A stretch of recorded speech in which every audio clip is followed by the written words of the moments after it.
คลื่นเยอะสวัสดีค่ะสวัสดีค่ะยินดีต้อนรับสู่ชุมชนเพิ่มยอดขายค่ะกับครูน้ำจากเพจพูดจาภาษาเซลส์นะคะครูน้ำอยู่ในวงการนักขายมามากกว่า20ปีใช่ค่ะทุกคนฟังได้ถูกต้องแล้วมากกว่า20ปีนะคะอยู่มาหลากหลายวงการนะคะแล้วก็ได้รับนะคะ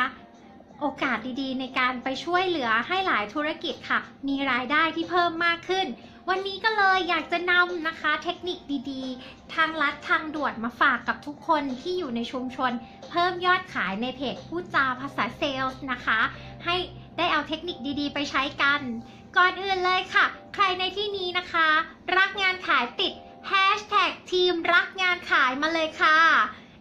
รอบนี้นะคะไหวตัวทันติดแฮชแท็กมาก่อนแล้วตอนที่เริ่มต้นโพสต์นะคะสวัสดีคุณมินนาค่ะสวัสดีคุณลักษณ์สวัสดีคุณวิตรีนะคะเจอกันในงานสัมมนาจำได้มินดา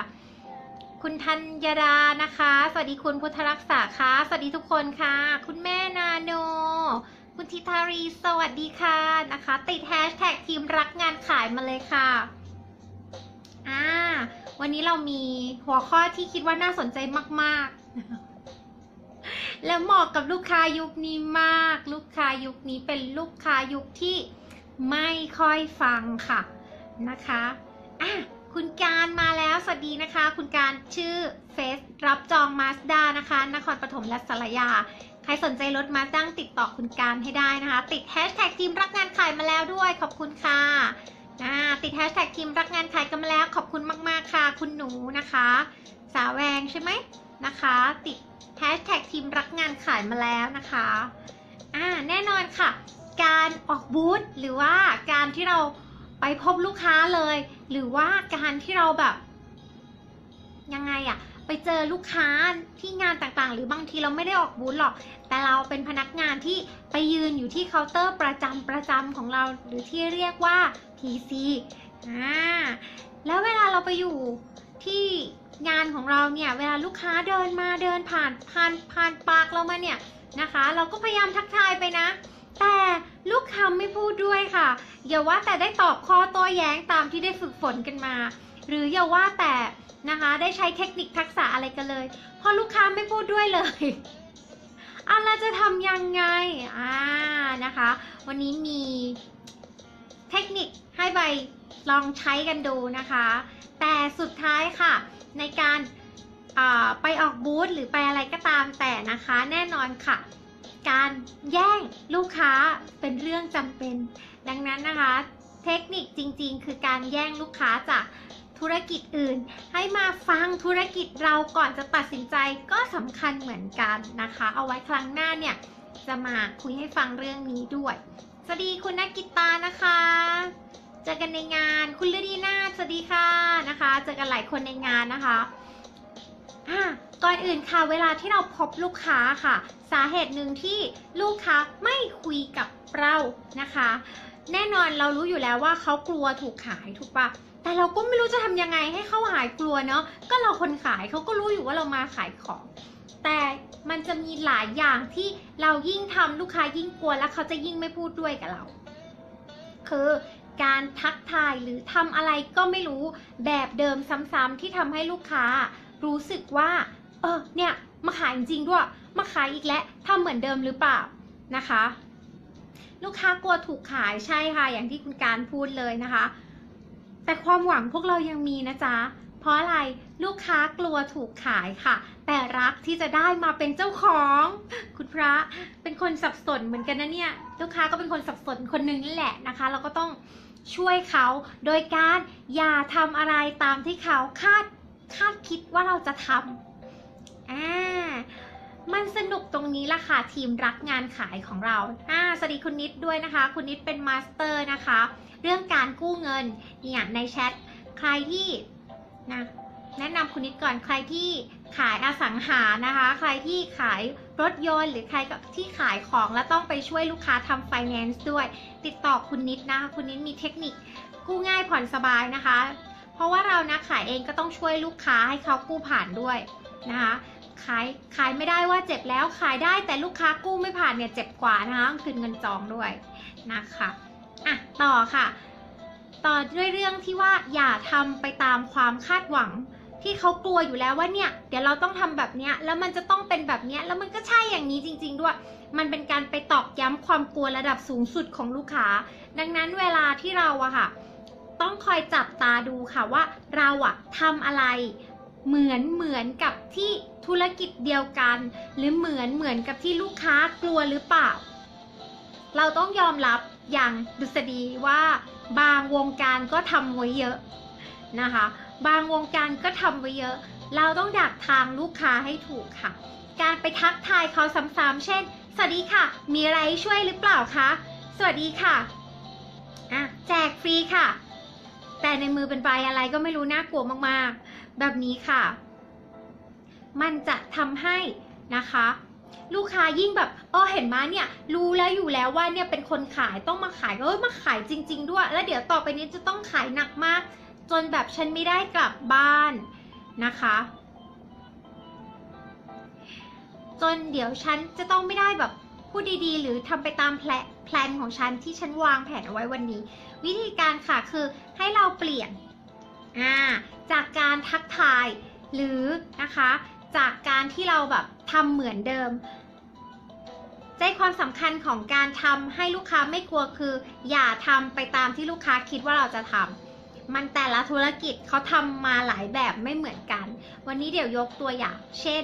เวลาลูกค้าเดินเข้ามาในร้านขายเสื้อผ้าเราก็จะชอบบอกลูกค้าว่าสวัสดีค่ะเลือกลองแบบได้นะคะลูกค้าก็จะรู้ว่าคำนี้มันเป็นคำของคนขายหรือเวลาเข้ามาในร้านของเราเนี่ยเราก็ต้องพูดแล้วว่าสวัสดีค่ะมีอะไรให้ช่วยไหมคะอย่างนี้ซึ่งลูกค้าทำไมรู้อยู่แล้วว่าเราต้องพูดแบบนี้ดังนั้นสิ่งที่ต้องเปลี่ยนแปลงไปค่ะคือ1ค่ะนะคะระดับทัศนคติของเราไม่ว่าเราจะทักลูกค้าและลูกค้าไม่พูดด้วยกี่คนก็ตามแต่ครั้งถัดไปที่เราต้องทักลูกค้าค่ะให้เราทักด้วยทัศนคติหรือความคิดในใจของเราค่ะว่าลูกค้าพูดกับเราแน่นอนคิดว่ายังไงนะคะลูกค้าพูดกับเราแน่นอนนะคะคิดได้แบบนี้ก่อนเพราะไม่งั้นเราจะทักไปแบบเหมือนทักไปแล้วด้วยความรู้สึกเหมือนตอบก็ได้ไม่ตอบก็ได้ฉันชินละนะคะมันทำให้ความกระตือรือร้นของเราค่ะมันหายไปเมื่อไหร่ก็ตามที่ความกระตือรือร้นของเรามันหายไปนะคะยังไงซะเขาก็ยิ่งไม่อยากคุยด้วยกับเราดังนั้นค่ะด้วยทัศนคติก่อนเลยนะคะต่อมาค่ะถ้าเป็นลูกค้าประจำจำชื่อลูกค้าได้ไหมถ้าจำไม่ได้นะคะก็เรียกให้ถูกต้องอย่าเรียกคุณพี่คุณน้องไม่เอานะคะเราประมาณหนังหน้าลูกค้าไม่ได้หรอกค่ะเราเรียกแบบเซฟไว้ก่อนคุณลูกค้าแล้วค่อยถามชื่อเขานะคะแล้วถ้าเกิดลูกค้าไม่เคยมาลองยิงเลยว่าตอนนี้นะคะสำหรับลูกค้าใหม่มีหลายข้อมูลเลยค่ะขออนุญาตถามคำถามลูกค้าสัก 2-3 คำถามได้ไหมคะเพื่อที่จะนำเสนอข้อมูลที่เป็นประโยชน์ได้ถูกแบบเนี้ยลูกค้าเขาจะแบบถามขออนุญาตถามก่อนแบบเนี้ยแล้วก็เพื่อให้ได้ข้อมูลที่เป็นประโยชน์โอเคนะคะเขาอาจจะสนใจเพิ่มมากขึ้นมีโอกาสมากกว่าการที่เราพูดเหมือนเดิมเสนอไปเหมือนเดิมแล้วลูกค้าก็แบบหูทวนลมไม่ยอมฟังเราต้องทำให้เขาตกลงที่จะฟังเราก่อนนะคะอีกอย่างหนึ่งที่เป็นข้อที่ทำให้หลายคนพลาดโอกาสการขายไปยังน่าเสียดายคืออะไรรู้ป่ะคือเรารีบเกินไปจริงคือเรารีบเกินไปบางครั้งเราสวัสดีปั๊บแล้วเราก็รีบยิงโปรโมชั่นสวัสดีปั๊บแล้วเราก็รีบพูดเพราะอะไรรู้ป่ะเพราะเรากลัวว่ามันจะเงียบเพราะเรากลัวลูกค้าจะเดินหนีไปเพราะเรากลัวนั่นนู่นนี่เรากลัวมากเหมือนกันนะไม่ใช่แต่ลูกค้าที่กลัวแต่ด้วยความกลัวของเรามันทำให้เราลนทำทุกอย่างรีบจนลูกค้าก็รีบหนีไปเหมือนกันดังนั้นค่ะเวลาเราทักลูกค้าหรือเวลาเราถามลูกค้าค่ะสิ่งสำคัญสิ่งหนึ่งที่ห้ามลืมเด็ดขาดและสิ่งนี้ทรงพลังมากเคยสอนไปแล้วด้วยคืออย่าลืมใช้ความเงียบที่ทรงพลังสวัสดีค่ะรอลูกค้าสวัสดีก่อนให้เขาพยักหน้าให้เขารับก่อนให้เขาแบบหยุดก่อนนะคะหรือเวลาถามลูกค้าไปค่ะสวัสดีค่ะคุณลูกค้าเคยมาที่ร้านแล้วใช่ไหมคะ อย่าลืมถามคำถามง่ายๆก่อนอย่าไปถามคำถามTOEIC TOEFL สอบ Entrance กับเขาช่วงนี้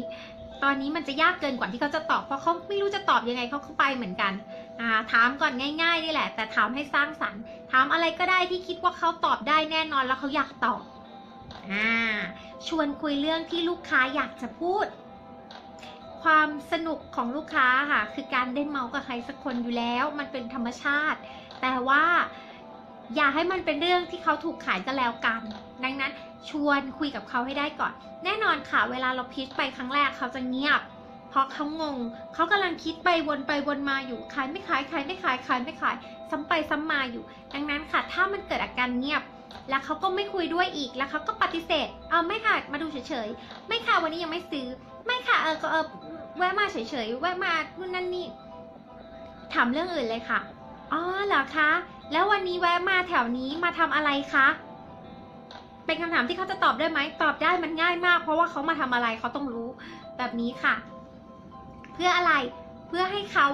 ได้คิดได้คุยพอเราได้เริ่มคุยค่ะความกลัวความวิตกกำแพงของเขาจะค่อยๆลดลง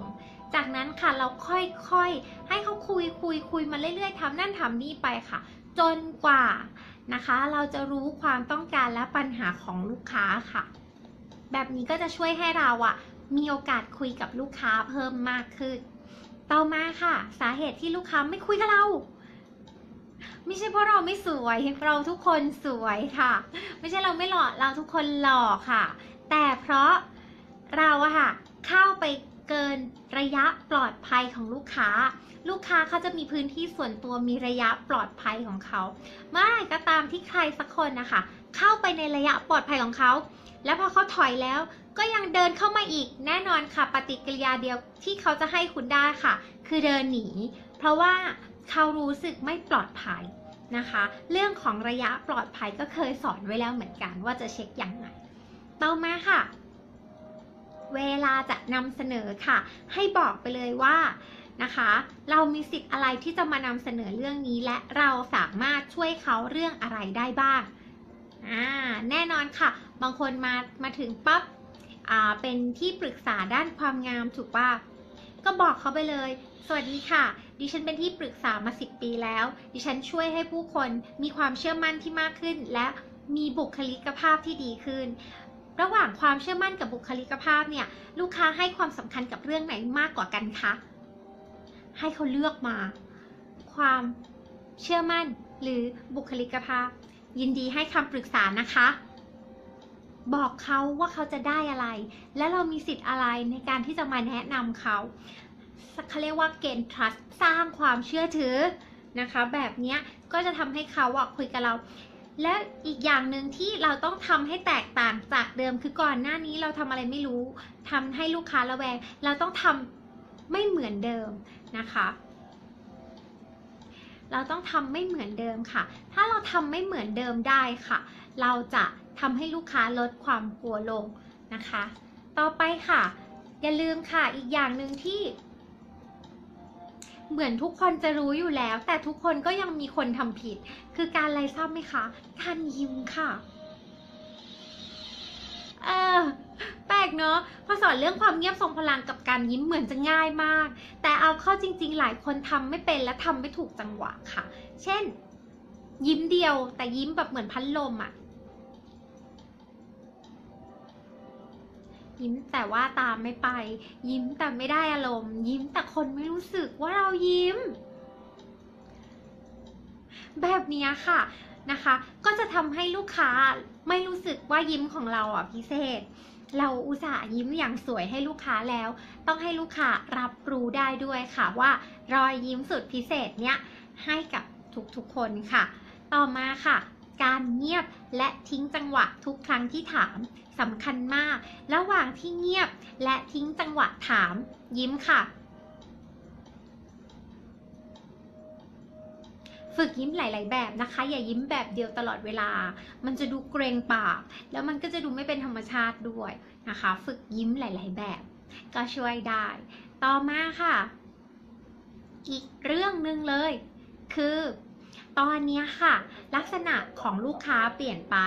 เราเองก็ต้องเริ่มต้นที่จะ ทำยังไงก็ได้ค่ะ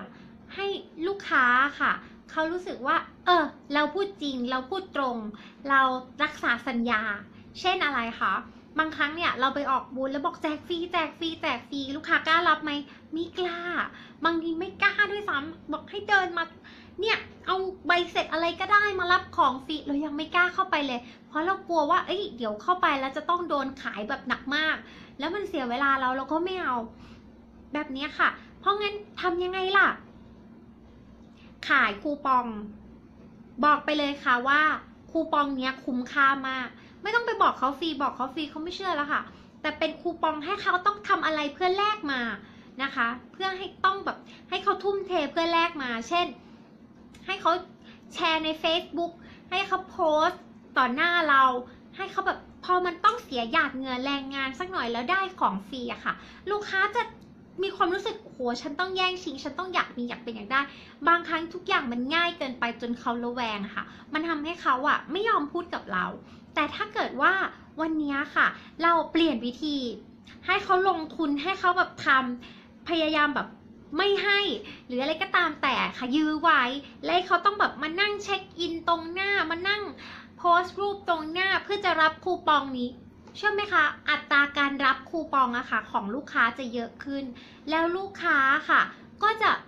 รู้สึกว่าคูปองเรามีค่าแล้วก็อยากใช้ด้วยแต่เราต้องบอกเขาไปเลยค่ะว่าสิ่งที่เขากลัวจะไม่เกิดขึ้นอาทิเช่นรับไปเลยนะคะแล้วไม่ต้องกลัวมีอะไรเกิดขึ้น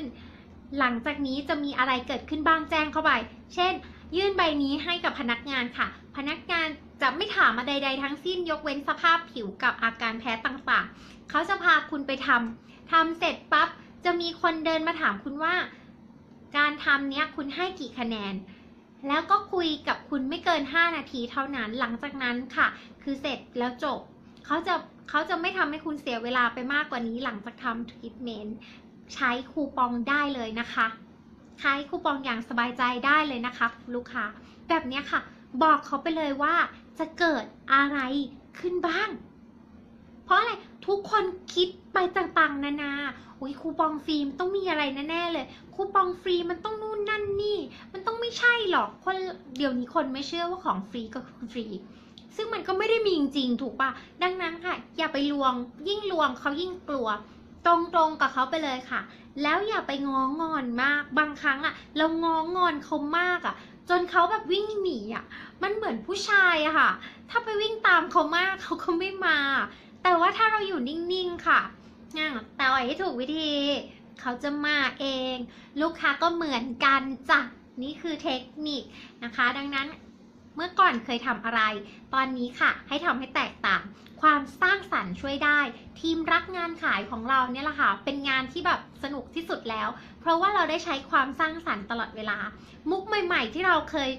ใช้เมื่อสมัยก่อนเมื่อสักปีที่แล้วตอนนี้มันใช้ไม่ได้แล้วเปลี่ยนค่ะเราต้องเปลี่ยนมุกนะคะอะไรที่ลูกค้าคาดหรือกลัวหรือเรารู้อยู่แล้วว่าเขาคิดแบบนี้ค่ะให้เราเปลี่ยนค่ะไม่ใช่เราไม่รู้ค่ะเวลาที่ลูกค้าปฏิเสธเราเวลาที่ลูกค้าเดินหนีเราเวลาที่ลูกค้าไม่กล้ารับของฟรีเราอะเรารู้อยู่แก่ใจว่าเราอะทำซ้ำๆจนลูกค้าจับได้แล้วแต่กระนั้นเราก็ยังจะทำซ้ำๆเดิมอีกเพราะเราอะไม่ยอมคิดที่จะทำอะไรแตกต่างไป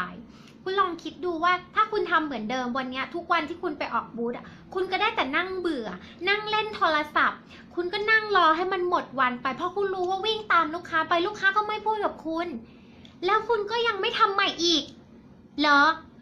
เพราะอะไรอะ ไม่เข้าใจครูเป็นที่ปรึกษาด้านเสริมความงามอยู่บ้างแล้วก็เรื่องอาหารเสริมก็ทำบ่อยมากและสองธุรกิจเนี้ยลักษณะมันคล้ายกันมากคือตอนเนี้ยออกบูธจนคนไม่กล้าเข้ามาแบบชงชิมแล้วด้วยซ้ำนะคะดังนั้นค่ะทำไมรู้ป่ะครูบอกทุกคนเก็บบูธเก็บข้าวไม่ออกเข้าไปอยู่ในร้านนิ่งๆอยู่ลึกๆเลยแล้วใครเดินมาให้พูดแบบนี้ปรึกษาได้ทุกเรื่องนะคะเรื่องความงามไม่จำกัดแบรนด์ค่ะแต่จริงๆเป็น PC ชนะแต่จริงๆเป็นแบบบูธชนะอย่างเงี้ยค่ะทำไมรู้ป่ะเพื่อให้ลูกค้าลดความกลัวไปเลยไม่ว่าเขาจะถามเรื่องอะไรแบรนด์อะไรอะค่ะ ทีมงานครูหรือว่าพนักงานขายทีมครูอะค่ะตอบได้หมดแล้วให้คำแนะนำแบบจริงใจตรงไปตรงมาพูดถึงคู่แข่งชมคู่แข่งด้วยเอาสิทำไมรู้ว่าเพื่อให้ลูกค้าหายกลัวก่อนและถึงเวลาเราค่อยบอกเขาว่าสิ่งที่เราแนะนำเนี่ยมันดีต่อเขายังไงหรือบางครั้งอ่ะคุณคิดดูเขาใช้ของคู่แข่งอยู่นี่คือทักษะการแย่งเขาใช้ของคู่แข่งอยู่แล้วคุณไปบอกเขาโอ้เปลี่ยนซีมีอันใหม่ที่ดีกว่าเขาจะเชื่อไหมเหมือนอยู่ๆคุณไปบอกว่าเนี่ยคนนี้ดีกว่าแฟนเขาอีกให้เปลี่ยนแฟนไม่ได้แต่ถ้าคุณมีอะไรบางอย่างที่ใช้เสริมกับอันเดิมที่เขาใช้ได้เพื่อให้เขาเอาไปใช้ด้วยกันแล้วให้เขาตัดสินใจเองว่ามันดีกว่าแบบนี้ค่ะโอกาสที่เราจะสามารถแย่งเขามาได้มีอย่าไปแย่งเขาในครั้งเดียวเราต้องใช้วิธีการตอดเล็กตอดน้อยด้วยในบางครั้งเพราะว่าจะเอาทั้ง100เลยแล้วไม่ได้เลยหรือว่าจะเอาแค่50แล้วได้50ก่อนเราก็เลือกได้อีกเหมือนกันนี่มันเป็นเทคนิคดังนั้นค่ะถ้ามันเป็นการทำอะไรซ้ำเดิมแล้วรู้สึกว่ามันไม่ได้ผลแล้วอย่าทำเหมือนเดิมต่อไปอีกให้ใช้ความสร้างสรรค์ให้มากค่ะให้เปลี่ยนการเข้าหาลูกค้าเปลี่ยนการเข้าพบให้หลากหลายนะคะแล้วทำซ้ำจนเห็นผลค่ะอย่าลืมสิ่งสำคัญที่สุดของการที่จะได้เจอกับน้องค่าคอมที่วันนี้ครูโพสต์ไปนะคะเรื่องของการได้เจอน้องค่าคอมเนี่ยค่ะคือการที่เราทำอะไรอย่างสร้างสรรค์และมีวินัยของนักขายมีอะไรบ้างการเก็บข้อมูลของลูกค้าบางครั้งเรารู้สึกเราไม่ได้เจอลูกค้าคนเดิมซ้ำๆเราจะเก็บไว้ทำไมคุณรู้ไหมมันจะมีครั้งที่ลูกค้าเขามีลักษณะคล้ายกันคุณรู้ไหมมันจะมีบางครั้งที่คุณกลับไปอ่านรายงานการขายเดิมที่คุณเก็บข้อมูลเอาไว้นี่แหละเฮ้ยแล้วมันทำให้คุณสามารถขายได้ดีขึ้นเรื่อยๆหรือมันจะมีการขายบางครั้งที่เราแบบบันทึกเอาไว้แล้วเอากลับมานั่งอ่านแล้วมันเกิดประโยชน์มันเป็นเหมือนนะคะคัมภีร์เล่มหนึ่งเลยที่จะทำให้คุณเพิ่มยอดขายตัวเองได้แต่ทำไมรู้ป่ะน้อยคนมากที่จะยอมทำมันไม่รู้ทำไมคือสอนเรื่องนี้ไปไม่ต่ำกว่า10 ครั้งละมั้งเขียนทุกโพสต์เลยในเพจนะคะแต่ไม่ค่อยมีคนทำทุกวันนี้ไปถามหาก็ไม่ทำเวลาแบบไม่ทำก็บอกว่าเอกสารมันเยอะลูกค้ามันแยะไม่ไหวจะเก็บกระดาษมันนู่นนั่นนี่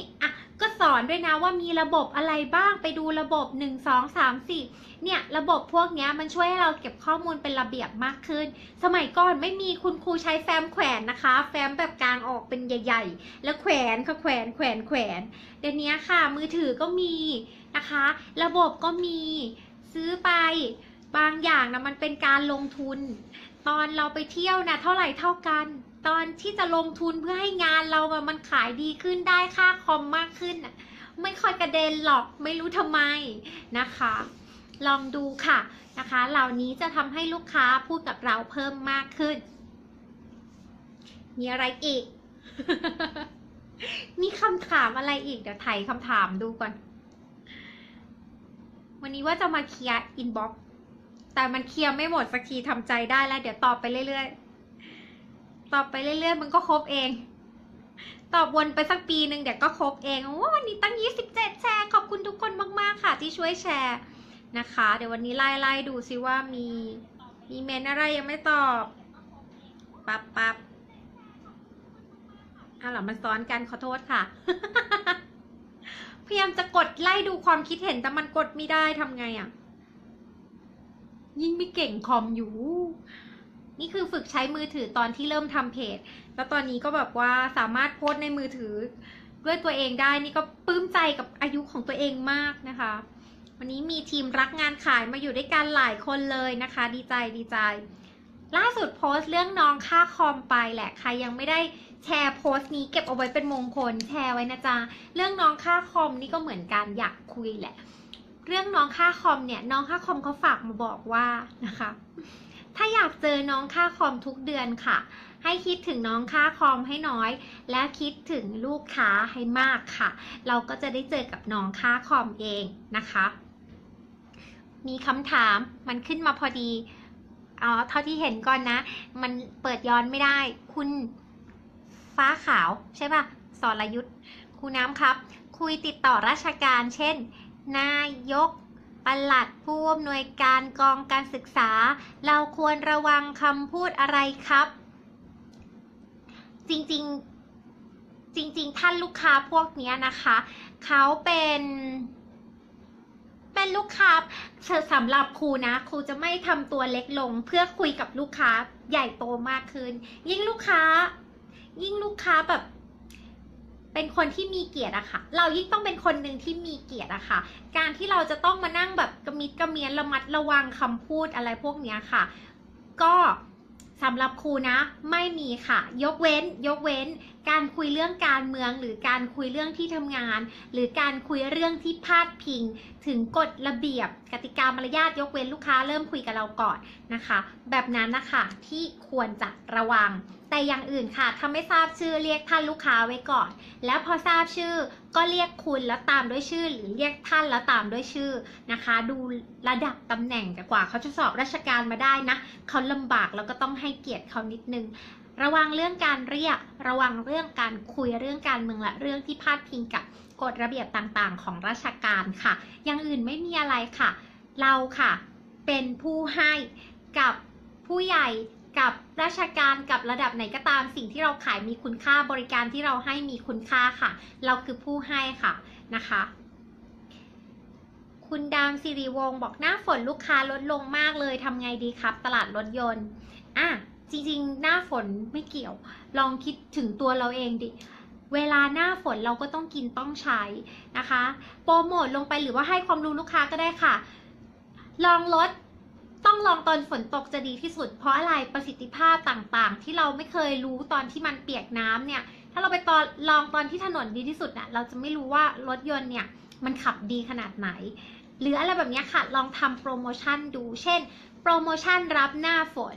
นะคะหรือนะคะโปรโมชั่นลองลดหน้าฝนกลางสายฝนอะไรแบบนี้ค่ะทำอะไรที่มันสร้างสรรค์แล้วก็ระหว่างที่ลูกค้าไม่มาให้ใช้การทำตลาดบน Facebook ปรึกษาคุณการที่เป็นหัวรับจอง Mazda นั่นนะคะเขาสามารถใช้ Facebook นะคะดึงลูกค้าได้ถ้าเราไม่ได้มีเพจเป็นของตัวเอง Facebook ส่วนตัวของเราเนี่ยแหละค่ะก็ใช้ได้เหมือนกันนะคะระหว่างที่ลูกค้าฝนตกเขาทำอะไรล่ะที่เขาไม่ออกมาตากฝนเขาถ่ายมือถือจ้ะนะคะเราเองต้องปรับตัวให้เข้ากับลูกค้าอีกเช่นเดียวกันแล้วก็ในการขายรถยนต์อย่าลืมให้ความสำคัญเรื่องการช่วยลูกค้ากู้เงินด้วยเราเองต้องมีความรู้มีเทคนิคอย่าส่งลูกค้าไปให้กับฝ่ายธนาคารแล้วคิดว่าอุ๊ยธนาคารเขาก็ได้คอมเหมือนกันเขาก็ต้องอยากปล่อยคอมมันไม่เท่ากันแจ๊เราต้องรู้ให้มากเพื่อที่จะได้ให้คำแนะนำลูกค้าเดินสเตทเมนต์ให้ดีเพราะอะไรโดนปฏิเสธทีกว่าจะได้ยื่นใหม่ก็นานถูกไหมดังนั้นให้ลูกค้าทำทุกอย่างให้เรียบร้อยช่วยลูกค้าดูเบื้องต้นนั่นนู่นนี่ก่อนแล้วถึงจะนะคะส่งลูกค้าไปหาชาวแบงก์จ่าก็จะช่วยให้นะคะขายได้และกู้ผ่านด้วยบางทีขายได้แต่กู้ไม่ผ่านคืนค่าจองนี่เหนื่อยเลยนะ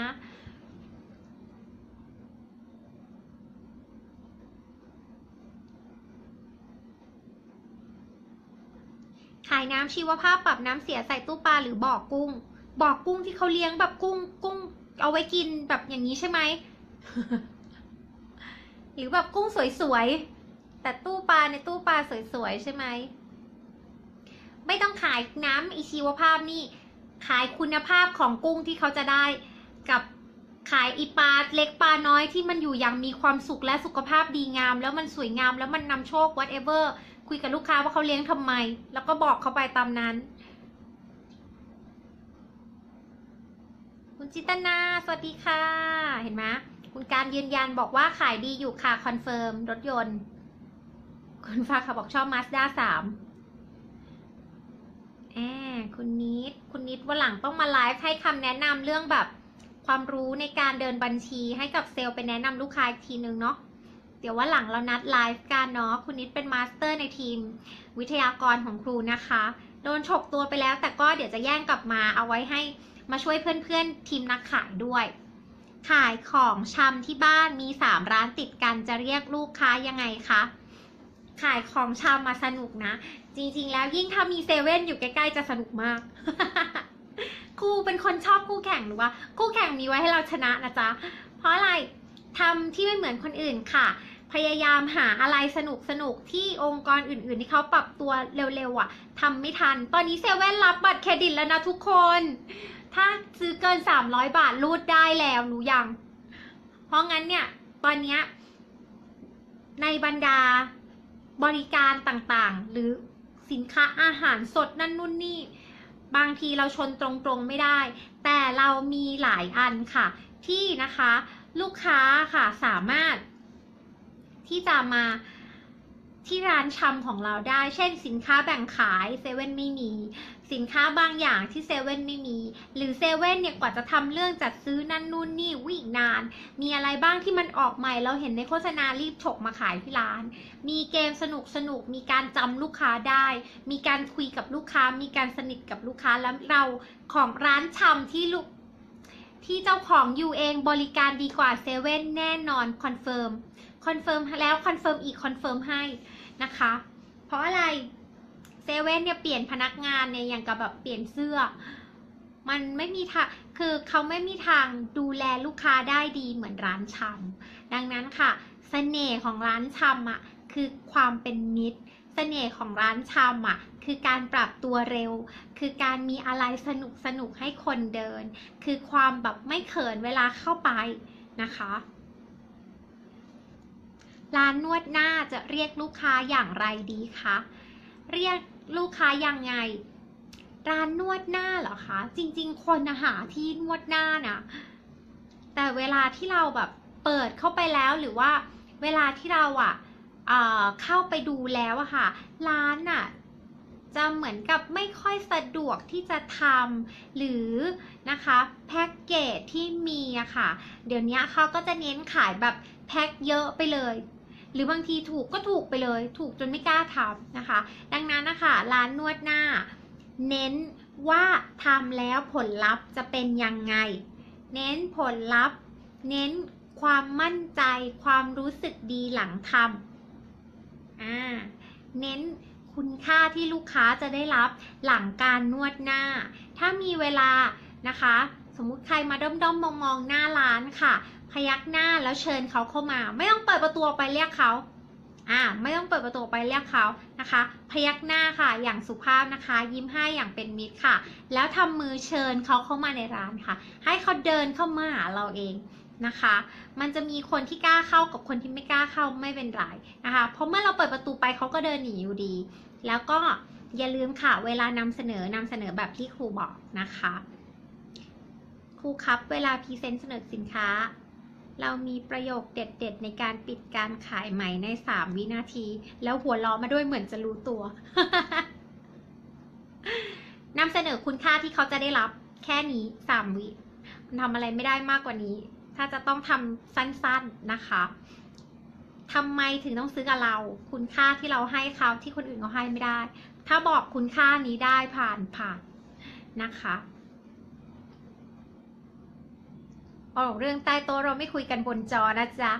ขายประกันชีวิตค่ะประกันชีวิตเป็นสินค้าที่ดีมากแค่ลูกค้ากลัวมากเท่านั้นเองในนี้มีกลุ่มปิดปะกลุ่มปิดเดี๋ยวเรานัดกันวันเสาร์หรือวันอาทิตย์นี้นะเดี๋ยวมาสเตอร์จะเป็นคนมาไลฟ์ในกลุ่มปิดให้ค่ะแล้วก็มีหัวข้อเด็ดสำหรับกลุ่มปิดด้วยหัวข้อก็คือเวิร์กช็อปเรื่องปฏิเสธด้วยคำว่าได้รายได้สูงจะตามมาในกลุ่มปิดเดี๋ยวไว้จะโพสต์นัดกันอีกทีหนึ่งนะคะตอบคำถามเสร็จแล้ว เหนื่อย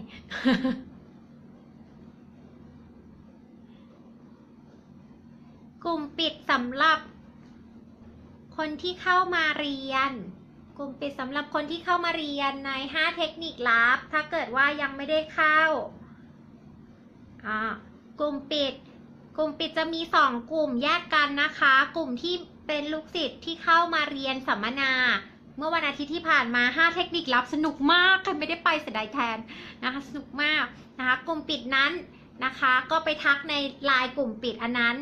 เขาก็จะไปดึงเข้า Facebook กลุ่มปิดอีกทีเพื่อมาฟังไลฟ์เพื่อมาอ่านโพสต์ลับนู่นนั่นนี่ที่แบบเป็นประโยคเด็ดๆให้แล้วก็ใครที่ยังไม่ได้เข้ากลุ่มและอยากเข้ากลุ่มมีอีกกลุ่มหนึ่งจะเปิดเดือนหน้านะคะเป็นกลุ่มปิดค่ะฝึกเรื่องปิดการขายนะคะ ฝึกเรื่องปิดการขายอย่างเดียวเลยแบบสอนแล้วให้กันบ้านแล้วตรวจกันบ้านสอนให้กันบ้านตรวจกันบ้านทำแค่นี้นะคะ แล้วก็ไม่ได้สอนแค่ในกลุ่มปิดส่งหนังสือเสียงให้ไปฟังที่บ้านด้วยเลยนะคะ เดือนหน้าจ้ะคุณลักษณ์สวัสดีคุณลักษณ์ค่ะสวัสดีคุณลักษณ์สวัสดีค่ะมาจากเชียงใหม่บ้างสิคะ อยากจะไปอยู่เหมือนกันนะเชียงใหม่เนี่ยไม่ได้ไปนานแล้ว